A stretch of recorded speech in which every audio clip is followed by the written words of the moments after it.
अगर ये मौन आप धारण कर लेंगे तो निकल जाएंगे माया से, नहीं तो किसी की निंदा कर देंगे, किसी का ऐसा कटु वचन बोल देंगे, परुख वचन बोल देंगे, भजन छीण हो जाएगा, भजन करने की वृत्ति नष्ट हो जाएगी। सैकड़ों लोगों के प्रश्न है कि पहले भजन अच्छा होता था, अब नहीं होता। उसमें दो बातें होती है, एक तो भजन की ऐसी भूख बढ़ गई है कि अब उतने भजन से नहीं और भजन होना चाहिए, ये उत्तम महापुरुषों की कृपा पात्र भक्तों की वृत्ति होती है। और एक होता है कि आपसे वैष्णव अपराध बन गया, कुसंग हो गया, इस कारण से ऐसा। अगर आपके हृदय में कोई दोष वृत्ति नहीं हो, फिर भजन में ऐसा लगता है कि मेरे से बहुत कम भजन होता है, वैसा भजन नहीं होता जैसा होना। ऐसा बड़े बड़े महापुरुषों को भी अनुभव होता है। ये कोई निंदनीय बात नहीं है, वंदनीय बात है। पर वास्तविक यदि भजन नहीं हो रहा है, वास्तविक यदि आपका रुक गया है आनंद, तो आप ढूंढ लीजिए, आपका भोजन गलत है, आपका संग गलत है, आपने कोई वैष्णव निंदा की है, बस यही कारण है। यही खोज लेना, यही सुधार कर लेना, किसी से क्षमा याचना की जरूरत नहीं। अंदर देखो और आचार्य गुरु से प्रार्थना करो, सब ठीक हो जाएगा। बड़े कृपालु है, जिन्होंने अपराधी मुझ जैसे को घसीटा तो अब अपराध बन जाएगा तो थोड़ी छोड़ देंगे वो।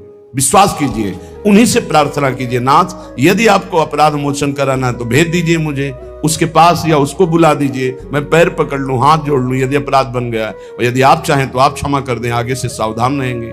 बड़े कृपालु हैं प्रभु, क्षमा कर देते हैं। भजन की वृत्ति को रुकना ये सहन मत कीजिए, समय नहीं है कि आज नहीं तो कल भजन चल पड़ेगा, नहीं, तुरंत वाचिक में आ जाइए, तुरंत वाणियों का गायन कीजिए, नाम कीर्तन कीजिए, ढूंढिए अपराध क्या बना जो आंतरिक हमारा भजन रुक गया, और प्रभु से प्रार्थना करके उसको चलवाइए। वो बड़े कृपालु है, क्षमा कर देंगे।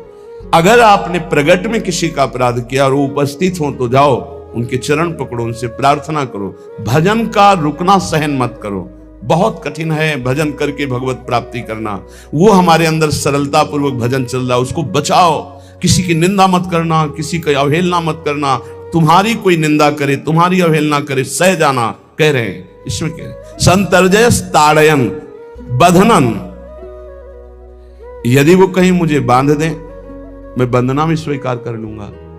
ऐसा भक्तों को कोई बांधता है क्या? हाँ, बांध देते। तितिक्ष ब्राह्मण की कथा में पढ़िए, उसको बांध दिया। एक सखी बहुत भजनानंदी थी, उसके परिवार के लोग रोज उसे पीटते थे और उसे बांध देते थे। सखुबाई नाम उसका सखी का था। एक सखी बहुत नागरीदास जी के संग में रहकर भजन की वृत्ति उच्च कोटि की सीखी थी, भागमती बाई।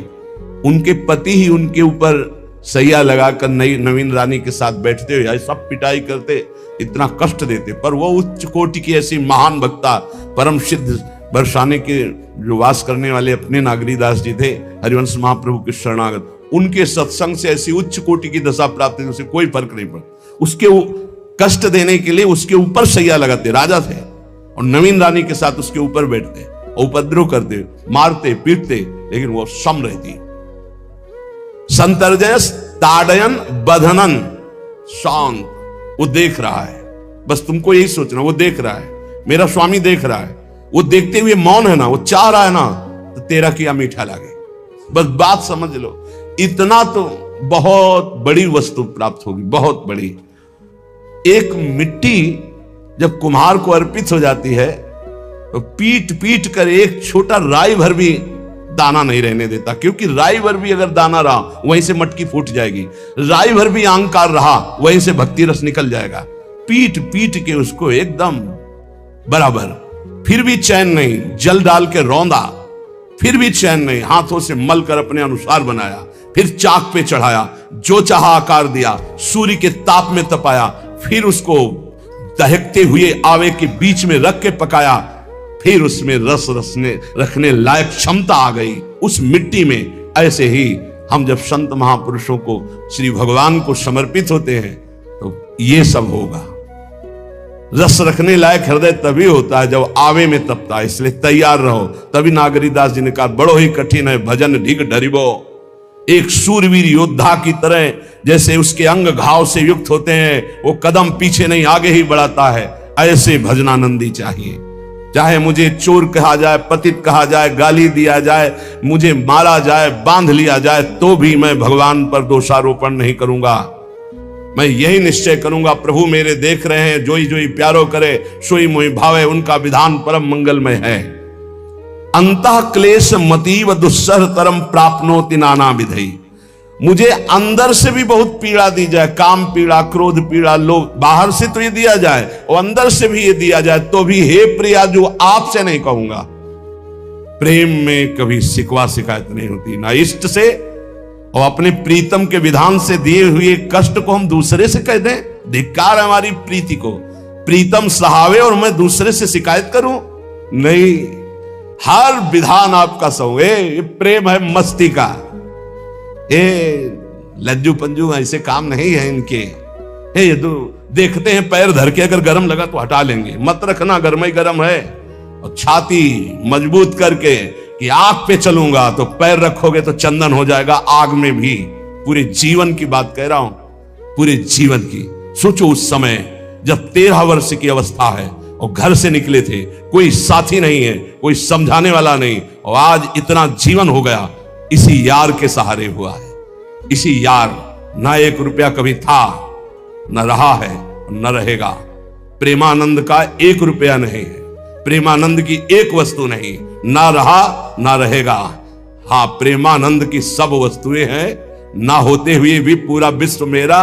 क्यों? प्रेमानंद भगवान का है, भगवदानंद को प्रेमानंद कहते हैं। वही संपत्ति जीवन भर एक ही साथी रहा है। और हे नाथ ऐसी कृपा करना, अब दूसरा साथी बने ना। अब आओ तो मृत्यु रूप में ही आओ और किसी रूप में मत आना। साथी हो तो आपका साथ हो, सर्वहरण करने वालों में मैं मृत्यु हूं, बस उस रूप का इंतजार है। आओ उस रूप में और समेट लो अपनी लीला। बस कभी किसी से शिकायत, कभी किसी ने कैसे हो, आनंद है। नहीं सुना है किडनी खराब है तो सुना ही होगा, कोई दुख नहीं, कोई दुख नहीं। वर्तमान दुख वर्तमान के आनंद से बहुत छोटा है। क्या दुख है? स्वामी के द्वारा दिया हो। ये आप हमारी प्रार्थना मान लीजिए, इस मार्ग में चलने पर जो दुख मिले कभी किसी से कहना नहीं तो प्रीति में कलंक लग जाएगा, वो तुम्हें प्रभु से हटा देगा। नहीं, रहीमन मन की मन व्यथा रखिए मन में गोए, सुनि चले है लोग सब बाट न लिए।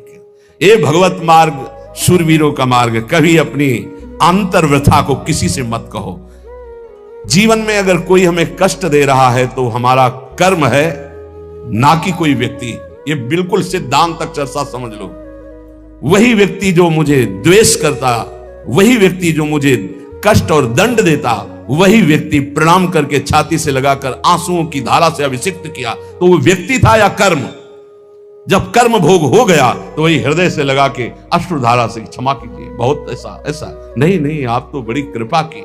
व्यक्ति कभी कष्ट नहीं देता, मेरा कर्म उसके ऊपर सवार होकर मुझे दंड देता। इसलिए मैं किससे कहूं? अपनी जबान से दांत कट जाए तो किससे कहूं? ये जो दांत, इससे जबान हमारी पीड़ा को किससे कहूं?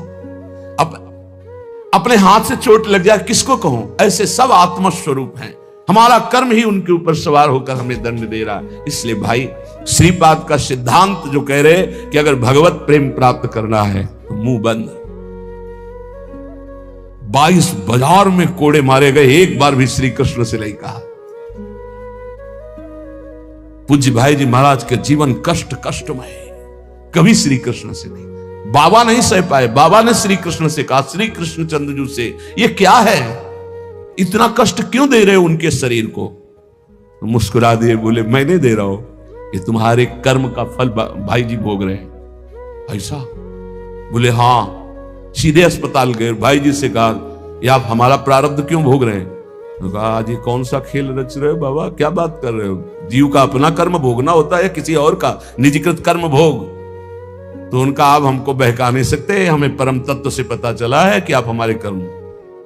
तो हंस दिए भाई जी और बोले, देखो हमें कोई फर्क नहीं पड़ता, आपको फर्क पड़ जाता। आप चढ़ो, जिस साधना की चढ़ाई पर चढ़ रहे हो चढ़ो, मंगलमय श्री कृष्ण तुम्हारी यात्रा को पूर्ण करें। हम तो अस्पताल में पड़े पड़े प्रिया प्रीतम के साथ खेल रहे हैं, कोई फर्क नहीं पड़ रहा। ये बड़े महापुरुषों ने अपने कष्ट की तो बात जाने दो, दूसरों के कष्टों को लेकर भोगाए। हम जरा सा कष्ट आ जाए तो बोले हमारी अंदर श्रद्धा थी अब खत्म हो रही क्योंकि कष्ट आने लगा। उसमें भगवान का क्या दोष है? वो तो बड़े कृपालु हैं कि ऐसे पापात्मा होने पर भी मुझे महात्माओं का संग दिया, धाम का वास दे रहे, नाम जपवा रहे। अब हमारे पूर्व प्रारब्ध हमें कष्ट दे रहे हैं, इस समय भी वो हमें दुलार कर रहे हैं। जीव समझता नहीं, केवल दोषारोपण भगवान और भगवत मार्ग पर कर देता है। इसलिए उपासक को अंतः क्लेशमति व दुस्सहतरम, ये जो आप काम क्रोध से जल रहे हो ना, ये तपस्या है, इसका बहुत बड़ा लाभ मिलेगा। और अगर भोग रहे हो ना, गिर रहे हो, पतित हो रहे हो, तो वो सुख नहीं है, वो शांति नहीं, वो विश्राम नहीं है। तो एक बार ध्यान रखना, इस शब्द को याद रखना। ऐसे रहने पर भी हमारे द्वारा जो भी, वो हमारे स्वामी ऐसे लेते हैं, जन अवगुण प्रभु मान न काऊ, दीन बंधु अति मृदुल स्वभाव। कल शाम के पूज्य परमहंस राम मंगलदास जी की वाणी का चिंतन हो रहा था, उसमें कह रहे हैं कि जो 30 मिनट भगवान नाम कीर्तन कर लेता, मेरी बात पर विश्वास रखना हो, उसको भगवत प्राप्ति होगी। 24 घंटे में 30 मिनट नाम कीर्तन कर लेता है और अन्य समय विस्मरण रखता है, तो 30 मिनट का नाम कीर्तन उसे भगवत प्राप्ति करा देगा। तुम्हें जो पाठ प्रिय हो, 30 मिनट पाठ कर लोगे, भगवत प्राप्ति होगी। बहुत पहुंचे हुए महापुरुष जिनके चरणों में अपार श्रद्धा है, आप लोग तो रात दिन लगे, आपको भगवत प्राप्ति नहीं होगी। चूक हो जाएगी तो जन अवगुण प्रभु मान न काऊ, दीन बंधुअति मृदुल स्वभाव। अग्नि की ज्वाला के समीप रुई का पहाड़ कितनी देर टिकेगा, कितनी देर टिकेगा, उसके ताप में झुलस जाएगा। ये अग्नि की ज्वाला है भगवान नाम कीर्तन, भगवत यश गुणगान। तो जैसे किसी को लगे कि वो नाम जब भी करता है वो रुचि पूर्वक पाप करता है, असंभव। नाम जापक रुचि पूर्वक पाप कर ही नहीं सकता, उसका हृदय जलेगा। पक्का आप जप करके देख लीजिए, आप जप कीजिए नाम, और फिर आपसे पाप जब बनेगा तो आप फिर हालत अपनी देख लीजिएगा, बार बार हृदय जलेगा, नहीं नहीं नहीं। तो एक दिन वो नहीं सिद्ध हो जाएगा और आप निर्विकार हो जाएंगे। इसलिए अंतः क्लेश, अगर बुद्धि मति अति अंदर क्लेश आ रहा है, कभी काम आ रहा है, कभी क्रोध आ रहा है, कभी लोभ आ रहा है, कभी मोह आ रहा है, ये आता रहेगा जब तक भगवत साक्षात्कार नहीं होगा। ऐसा मत समझो कि 2-4 महीने जप करेंगे तो हम सिद्ध हो जाएंगे, ये आता रहेगा। ये बहुत भागवतिक शक्ति से संपन्न है विकार, कोई साधारण नहीं है कि तुम माला जपोगे वो नहीं आएगा, माला जपते समय ही आएगा वो।